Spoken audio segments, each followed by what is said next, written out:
ሁለት ቤት ምግብ ቤት ሁለት ቦታ ምግብ ቤት እንከፍታለን ምናምን ብለን ልጄ ጋር ነው እቅድ የምናወጣው። በቃ ልጄ ጓደኛዬ ነች።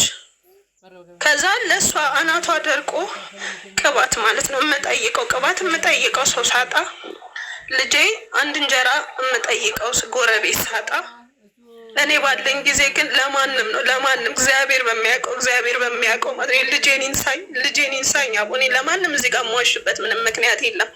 እኔ 72 አያት 72 ወደ 8 ዓመት ኖር ያለው እኔ አይደለም ለልጄ ያቡ እርግብ መብራት ጥሏት አልቅሽ የምቀብር ሰው ነኝ።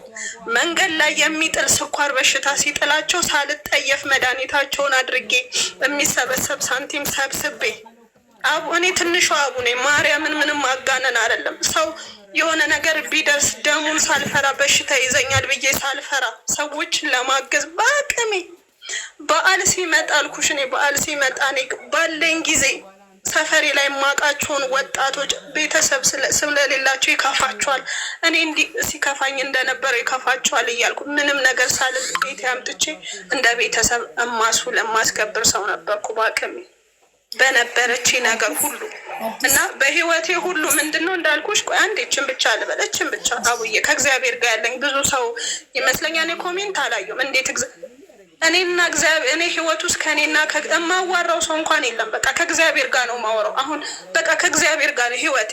ሌላ በተረፈ ልጄ ነች። እኔ ከሰው ጋር ተግባብቼ ማውራት የምችለው እግዚአብሔር ሰጠኝ ነው። እንዳትነጥቀኝ 5 ብር ሰጠኝ ወይ አትንጠቀኝ እያልኩ ነው እድሜን ሙሉ የኖርኩት ማለት ነው። እሺ ጠይቂኝ አሁን። እሺ አዲስ አሁን ወዴት ልትሄጂ ፈልገሽ ነው? ልጅሽን ይሰማል አዲስዬ?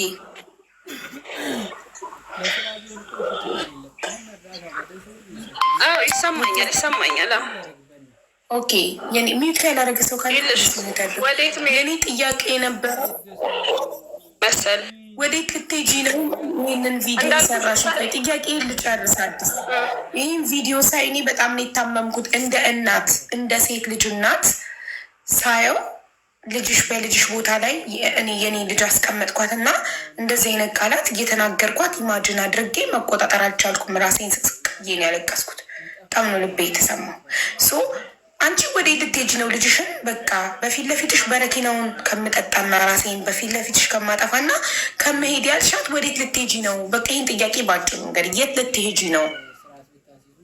አሁን አብሪና መልሽ። እኔ ስለ ራሴ አስተዳደግ ሁላችሁም ሰምታችሁኛል፣ ተረድታችሁኛል። ስለ ራሴ ያደግኩበትን መንገድ ተረድታችሁኛል። እሺ ተረዳችሁኝ። የኔ ልጅ ስንት አመቷ ነው? 11 አመቷን 11 አመት ሙሉ እንደ እናትም እንደ አባትም እንደ አያቶችም እንደ አክስት እንደ አጎት እንደ ዘመድ መጀመሪያ ጥያቄው መልሽ። ያለሽ የት ልትሄጂ ነው? አረብ ሀገር ነው? ክፍለ ሀገር ነው? የት ነው? አሜሪካ ነው? የት ልትሄጂ ነው? ልሄድ ነው ምትያት የት? በቃ ጸበል ነው። እኔ ወደ ጸበል ነው መግባት የፈለግኩት። በቃ ጸበል ነው ልሽ ባጭሩ ጸበል ነው። ከዛ አላቅም የሆነ በቃ የሆነ ትንሽ ጊዜ መለቀ ፈለግኩ። እሺ ልጅቷ ልሂድ ስትይ አትሄጂም ብላሽ ነው እንደዛ ስትያት የነበረው?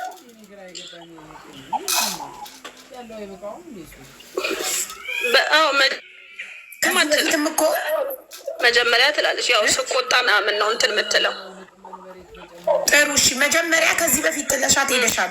የዛኔ ከዚህ በፊት ጥለሻት ሄድሽ ጊዜ እንዴት ሆነች? እንዴት ኖረች?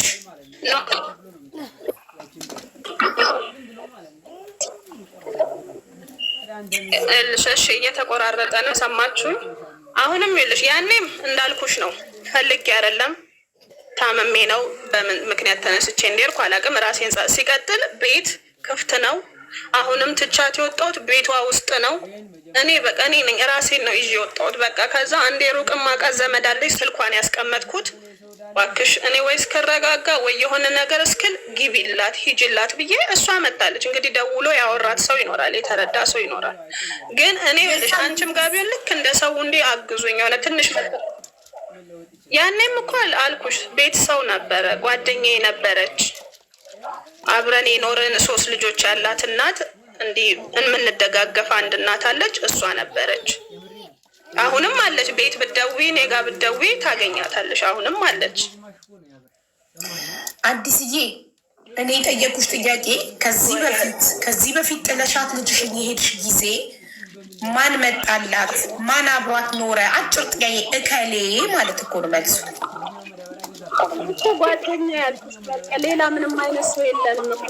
በአጠገቤ የነበረችው አንዲት ጓደኛዬ ነች። እሷ ነች በቃ የነበረቻት። ማንም ሰው የለም። ምንም አይነት ዘመድ የለንም። እሺ ጥሩ በቃ ተመልሶልኛል። እሺ ታዲያ ጸበል ከሆነ የምትሄጂው በረኪና ምን አመጣው? ጸበል ልሄድ ነው ሌላ ይትም ልሄድ አይደለም። ጸበል ልሄድ እኮ ነው ሄደሽ ጸበል 15 ቀን ወይም ቆይተሽ ትመልሸሽ። በረኪናው ምን አመጣው? እኔ ጸበል ያልኩትን ውሳኔ በእርግጥ አሁን ዛሬ ወይ ጠዋት ወይ ማታ ላይ ነው እንዲያስ እኔ በሰዓቱ በቃ እኔ ደከመኝ። እኔ በጣም ደከመኝ፣ ታከተኝ። ገብቶሻል? እኔ ህይወት ውስጥ አንድ የሚያግዘኝ ሰው አጣሁ። የኖርኩትን ህይወት የኔ ልጅነት አስቡት። እኔ ብዙ ቦታ ድረስ ደርሻለሁ፣ ብዙ ሚዲያ ድረስ እንዲያግዙ እንደስ ታውራና ትንሽ ሰው በጣም 2 ሰው ነው ያመስል እናት አባት ሳይኖረው በራሱ ሰርቶ ያደገ ልጅ ከሰው ምንም አይጠብቅም። የማይሰጠውን ነገር ደግሞ አይቀበልም። እኔ በዚህ ሁሉ ህዝብ እንደማንኛውም ዝም ብዬ ነው ቪዲዮ በቃ የሆነ ሰው እንዲያግዛት እኔ በዚህ ልክ ከዚህ አንቺ ጋር ይደርሳል ጌታ ምስክሬ ነው። የልጅ ለማይንጋት አንቺ ጋር ይደርሳል እንጂ ሀሳቡ አልነበረም። እነዚህ በምታውቀው ማለት ነው። እኔ ምንድነው በቃ ያቺ አሁን የልጄን ስልክ ያስቀመጥኩባት ማለት ስልኳን ያስቀመጥኩት ሴት የሩቅ ዘመድ ነች እና ብዙ ጊዜ ለምናታል። እኔ እስኪ የመታፈን ስሜት በጣም የእስረኝነት ስሜት ይሰማኛል። እድሜ ሙሉ በዚህ ነው ያለፈው እና እኔ የሆነ ቦታ ወይ ክፍለ ሀገር ዞር ብዬ እየሰራው ልላክልሽ፣ አንቺም ያው ልጅም ስለሌለሽ 2 ቦታ ቤት ኪራይ ከምንከፍል አብረን እንኖር እያልኩ ለምናት ነበረ። ልጄን ያው ያደገች ነች፣ የ11 ዓመት ልጅ ነች። አሙቃ መብላት የምትችል ምን ማድረግ የምትችል ልጅ ነች እና ግን አንድ ሰው አጣው። እድሜ ብቻችንን በቃ ብቻችንን ተሳስረን ብቻችንን የሆነ አማራጭ እንዳላገኝ በቃ ማለት ምን ላድርጋት? እኔ ማለት ማንም እናት እኮ ከዚህም በላይ ይላል፣ ከዚህም በላይ እኔም ተብዬም ሆኜም አውቃለሁ። ግን እግዚአብሔር እኔ ቤት በኩል ነው መጥቶ የሚያግዘኝ። የሰራሁበትን የላቤን ካልባረከልኝ እሺ ቤት በኩል እኔ እኮ ከፈጣሪ ጋር ላላችሁት ብዙ ሰው እኔ እንጃ ብዙም አላየሁም። ግን እንዴት እግዚአብሔርን በዚህ ልክ ትናገሪያለሽ? እንዴት ከእግዚአብሔር ጋር ላለው እኔ ሲጀምር በመጀመሪያ የራሴን አምላክ ነው ከራሴ አምላክ ጋር የተጣላሁት። ከኔ ጋር ነው እኔን ከፈጠረኝ። ሁሉም የራሳችን በየራሳችን ነው አይደል? በየተደረገልን በየሆን ነው ልክ ነው የምናመሰግነው የምናማረረው። እኔ ከራሴ አምላክ ጋር ነው ልጄን ከሰጠኝ አምላክ ጋር ነው። እንዴት ይሄን ያህል ዘመኔ እኮ እሱን አምኜ ነው እሱ የማይወደውን ነገር ላለማድረግ ነው።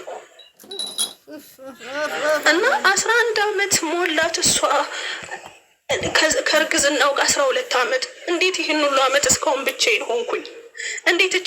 እንዴት አንድ ሰው እንኳን ማህሌት እንዴት ነች የሚል ሰው እንዴት ህይወታችን ውስጥ መምጣት አቃተው? እንዴት ምን አድርገን ነው ሰው ሊወደን ያልቻለው? ምን በድለን ነው? አቡ ሰው ሁሉ በስንት ድጋፍ እንደሚኖር መቼም እኔ ለአንቺና ለቤተሰቦችሽ እኔ አላውቅም። ማሬ አዲስዬ አንደርስታንድ ያለፍሽበት ነገር በጣም ከባድ ነው፣ ግን ፈጣሪ አይሳሳትም። ፈጣሪ ተቆጥቶ አሁን አንቺን አካልሽን ቢያጎለው ፓራላይዝ ቢያደርግሽ መንቀሳቀስ እንዳትች ቢያደርግሽ ልጅሽ ምንም አትሆንም። 11 ዓመቷ ነው። 11 ዓመት ያኖራት አምላክ አሁንም ያኖራታል። ታድጋለች። አንድ እናት ስትወልድ በምጥ ስትወልድ ሞታ ልጅን አንስቶ ማደጎ ቤትም ተሰጥቶ የትም ቦታ ያድጋል። ግን ፈጣሪ እሱ አሳሳት ለሌላው ያልሰጠውን ለአንቺ የሰጠሽ ብዙ ነገር አለ። አይን የሌለው ሰው አለ፣ አንቺ ግን አይኖች አሉሽ። ጆሮ የሌለው ሰው አለ፣ አንቺ ግን ትሰሚያለሽ። ገባሽ? ጆሮ አለሽ። እጅ የሌለው አለ፣ አንቺ እጆች አሉሽ። እግር የሌለው አለ፣ አንቺ እግሮች አሉሽ። በማሽን ሆስፒታል ተኝቶ የሚተነፍስ አለ፣ አንቺ በአፍንጫሽ በሳምባሽ ምናምን በሚተነፈስበት ነገር ትተነፍሻለሽ። ሙሉ ጤነኛ ነሽ፣ ትንቀሳቀሻለሽ። ማመስገን አለብን። ልጇን በጀርባዋ አዝላ ጉሊት የምትሸጥ እናት አለች። ልጇን በጀርባዋ አዝላ ሰው ቤት ልብስ እያጠበች ልጇን ታሳድግ እናት አለች። ፈጣሪ ይቆጣል ስናማረር። ብዙ ስቃይ ያሳልፈሻል አውቃለሁ። ያሳለፍሽው ነገር ቀላል አይደለም። በጣም ብዙ ከባድ ነገር አሳልፈሻል። ማጣትን፣ መራብን፣ ብዙ ነገር ግን አትሊስት ጤነኛ ነሽ። ተመስገን። ማመስገን አለብን። ስናመሰግን ነው የሚጨመርልን። ገባሽ? ፈጣሪ መቼም ተሳስተናል አይሳሳትም።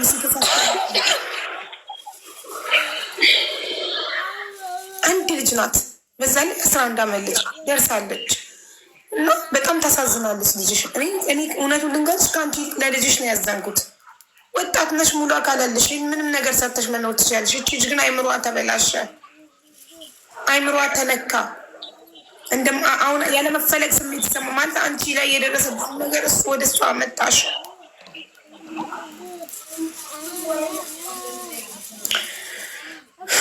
አሁን ምንድን ነው የምትፈልጊው አንቺ? ሳይካትሪስት አገናኝሻለሁ እኔ። ሌላ ምንድን ነው የምትፈልጊው? መስራት፣ በቃ መስራት ነው። ልጄን እንደጀመርኩት መጨረስ፣ በቃ መጨረስ፣ ህልሜ ላይ ማድረስ፣ ህልሜን መኖር ነው የምፈልገው። እኔም ህልም አለኝ እኮ ህልሜን መኖር ነው። ኦኬ፣ ቅድም ምን አልሽኝ መሰለሽ? እናት ከዚህም በላይ ትላለች አልሽኝ። ዳትሚንስ ጥፋትሽ አልገባሽም። እናት ከዚህም በላይ ትላለች ካልሽ ያልኩት ነገር ትክክል ነው ብለሽ ነው የምታስቡ። ልጅሽ ምንም ጥፋት የለባትም። አይ ነው አይደለም፣ አይ ነው እንደዚህ አላልኩኝም ስልሽ ብዙ ይባላል አይደለ? ከዚህም በላይ ትላለች እኔም እየተባልኩ ነው ያደግኩት። አዲስዬ እናት ከዚህም በላይ ትላለች እኔም እየተባልኩ ነው ያደግኩት አልሽ። አዎ ብያለሁ። ልክ ስለዚህ የልጅሽ ጥፋት ምንድን ነው? ምንም ጥፋት የለባትም። ከኔ መወለድ በቃ ለእኔ መወለዷ ነው ጥፋቱ። ለእኔ ለእግዚአብሔር ልጅ መስጠቱ ነው በቃ ጥፋቱ። ምንም ሌላ ምንም ጥፋት አይደለም። እሱም ባይሆን ደግሞ አሁን ልፋቴን ቆጥረሻል፣ ግን ያሳለፍኩት ገብቶሻል። ያሳለፍሽው ከባድ ነው። ተርበሻል፣ ተቸግረሻል። ያሳለፍሽው ከባድ ነው። ተርበሻል፣ ተቸግረሻል። ሙሉ ማለት ነው ሙሉ የኢትዮጵያ ማለት ሰው ልጅ ይኸውልሽ፣ አንድ ነገር እንድትረዱኝ የምፈልገው ሰው ልጅ ወይ ልጅነቱን ነው የሚበደለው ወይ ወጣትነቱን ነው የሚበደለው። አንዱን የህይወቱን ክፍል ነው የሚያጣ። እኔ ግን ሁሉ የህይወቴን ክፍል ነው ያጣሁት። የህይወቴን ሙሉ እድሜን ማለት ነው። ማን ያሳጣሽ? ማን ልጅሽ ናት ያሳጣሽ? አባባሌ ተረተሸ። ልጅነቴን እንዳልኩሽ ሰምተሽን ከሆነ እናቴ ነሽ ልጅነቴን የኖረችው። እኔ ለእናቴ ነው ኖረ የለም። ልክ ይኸውልሽ ስላንቺ ህይወት እናትሽ ተጠያቂ እንደሆነች ሁሉ ስለ ልጅሽ ህይወት ደግሞ አንቺ ነሽ ተጠያቂ። አንቺ ራስሽ የተስተካከለ ህይወት ሳይኖርሽ ወለድሻት፣ አመጣሻት ወደዚህ ምድር። እችል ምን ታርግሷ? አንቺ እኮ ነሽ ፈልገሽ ያመጣሻት። አይ እኔ ብቻ እኮ አይደለሁም እንዴ? እኔ ብቻ አይደለሁም አብዬ አይደል? እኔ ብቻ ነኝ እንዴ ማህፀን ያለው? እኔ እኮ ተፈጠረ ግን ማህፀን ያለው ሴት ነው ማህፀን በቃ። ስለዚህ ፈጣሪ ማህፀን የሰጠን እኛ ኃላፊነት እንዲሰማን ነው። ልክ ከወንድ ጋር ስንተኛ ኮንዶም ካልተጠቀመ ይቅርታዬን ቃል እኔ ሚዲያ ላይ ተጠቅሜው አላውቅም። በጣም ኢሞሽናል ስለሆንኩ ነው። ሶሪ ጋይስ። እየተጠቀመ ካልሆነ ማስቆም፣ ኦኬ ማስቆም። ሽጉጥ አልተደቀነብንም፣ ፈልገን የተኛ ነው። ስለዚህ ማስቆም አለብን። ኖ ኖ ኖ ኖ ኖ ግዝና እንዳይፈጠረ። እኔ ለራሴ የምበላው ሳይኖረኝ ወደዚህ ምድር ልጅ ማምጣት አልፈልግም። ኖ ማለት ኃላፊነት ሊሰማን ይገባል። እኛ ደግሞ ካጠፋን ጥፋታችንን ለጥፋታችን ኃላፊነት ወስደን ስህተት በስህተት አይታረምም። ኃላፊነት ወስደን ስህተታችንን በራይት ማረም አለብን፣ በራይት ማስተካከል አለብን። እኛ ደግሞ ህይወታችን የሚለወጠው እኛ ለፈጸምነው ስህተት ሰዎች ላይ ጣት መጠቆም ስናቆም ነው። ሰዎች ላይ መፍረድ። እኔ ያለ ፕሮግራም አርግዤ አብሮኝ የተኛውን ወንድ ላይ ጣት መጠቆም እስካላቆምኩ ድረስ ነገ ሌላዋም ሴት አሁን እኛ እዚህ ጋር 6900 ሰው ባለበት ስንነጋገር፣ አዎ ትክክል ነሽ፣ እሱ ነው ጥፋተኛ ካልኩሽ የሀገር ሴት ተነስታ ልታረግዝ ነው። ሴቷ ናት ጥፋተኛ። አላስፈላጊ እርግዝና ሲፈጠር ማህፀን ያለው ሴቷ ውስጥ ነው። ሴቷ ስተኛ ወንዱ ኮንዶም ካልተጠቀመ ሴቷ ታስቁመው፣ መድኃኒት ትውሰድ እንዴ። ምን ነው ከ13 ዓመት ካለፈን በኋላ እኮ ወንድና ሴት ሲተኙ እርግዝና እንደሚፈጠር እናውቃለን። በዚህ በሰለጠነ ዘመን እኛ ያለ ፕሮግራም ስለሚወለድ ልጆች ወይም ያለ ፕላን ስለሚፈጠር እርግዝና ልናወራ ይገባል። በዚህ በሰለጠነ ዘመን አይገባም። እኔ የምሰራው እያንዳንዱ ስህተት ነገ የልጆቼን ህይወት አፌክት ያደርጋል። ኃላፊነት የሚባል ነገር አለ። ሪስፖንሲቢሊቲ።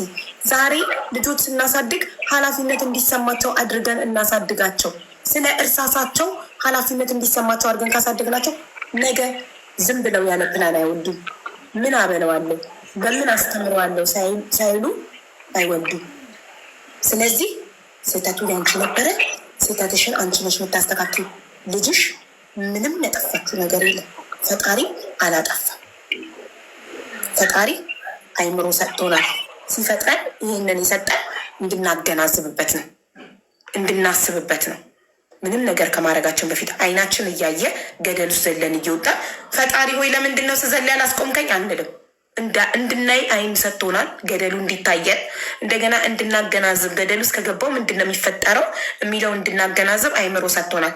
ጨረሰ ስራውን ፈጣሪ እንጂ እኛ ዘለን ጓሮ ተቀምጠን እባቡ ሊነድፈን እየመጣ ቆይ ፈጣሪ እባቡን ይጠራውና ወደዛ ይወስደዋል ብለን አንጠብቅ። አይምሮ ሰጥቶናል። እሱ አይምሯችንን እንጠቀምበት። ሁላችንም ስህተታችንን አምነን ስንቀበል ነው ስህተታችንን ለማረም ህይወታችንን ለማስተካከል እርምጃ መራመድ የምንጀምረው። አንቺ ነሽ የተሳሳትሽው፣ ስህተትሽን አንቺ ታስተካክያለሽ። እንደገና ለአንቺ ሳይካትሪስት ሳይኮሎጂ እና የሚባለውን አገናኝሻለሁ። በተረፈ ልጅሽን ይቅርታ ጠይቂያት። በጣም በጣም ትሪት ያስፈልጋታል ልጅሽ ራሱ እና ምን ቆይ ስልኳ ደግሞ ምንም ፋታ የለውም። ቆይ እንዴት መለስ ስልክ እያወራች የለችም። ሶሻል ሚዲያ ላይ ስለ ፖስቶቹ ማንም ነው የሚደውለው? ተለቋል አንዴ ነገ እያንዳንዷ እናት እየተነሳች ልጇን እንደዚህ እየተናገረች ትፖስታለች። ይሄ ነገር ማቆሚያ የለውም። ጉዜ እውነት ነው። ስታፒት እናቴ ትሙት። ነገ እያንዳንዱ እናት ልጁን አቢዩዝ እያደረገ እየፖሰተ እንትን ሊል ነው። ስለ ልጆቻችን ኃላፊነት ይሰማል። እኔ ነኝ ተጠያቂ ስለ ልጆቼ። እኔ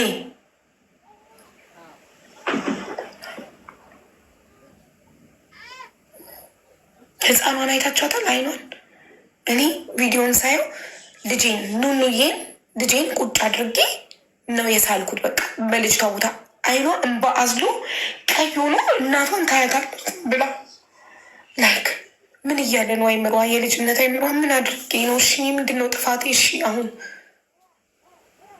መፈጠሬ ነው? ራሴንን ያልፈጠርኩትም ምን ላርግ እያለች ነው አይምሯ። እኔ የሚመስለኝ በቃ ዝም ብላ እንባዋ ሲወርድ በቃ እኔ ምን አድርጌ ነው? ምንድን ነው እዚህ ጥፋቷን እየፈለገች ምንድን ነው ጥፋቴ? ራሷን ትጠላለች። አሁን ልጅ እውነት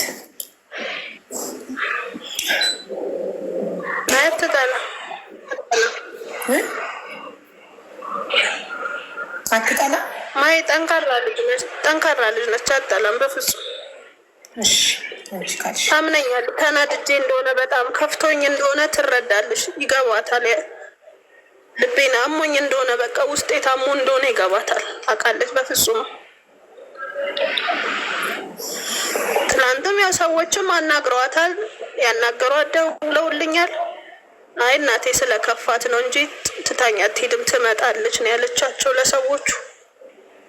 ይሄ ማለት ስለምትረዳኝ ያለውበት በቃ ህመሜ ስለገባት ማለት ነው። እና በፍጹም ራሷን አጠላብኝ።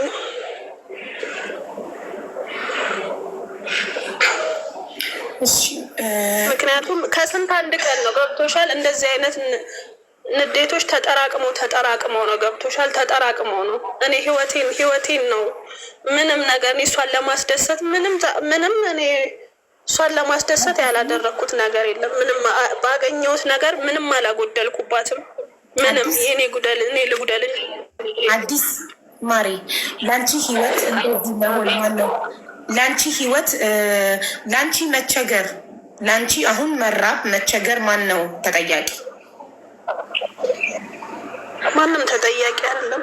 ይሄ የእህል ውሃ ነገር ነው አይደለም።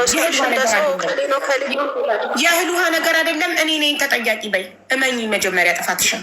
ለአንቺ ህይወት አንቺ ነሽ ተጠያቂ። 18 ዓመት እስኪሞላሽ ድረስ ቤተሰቦችሽ ይወቀሳሉ።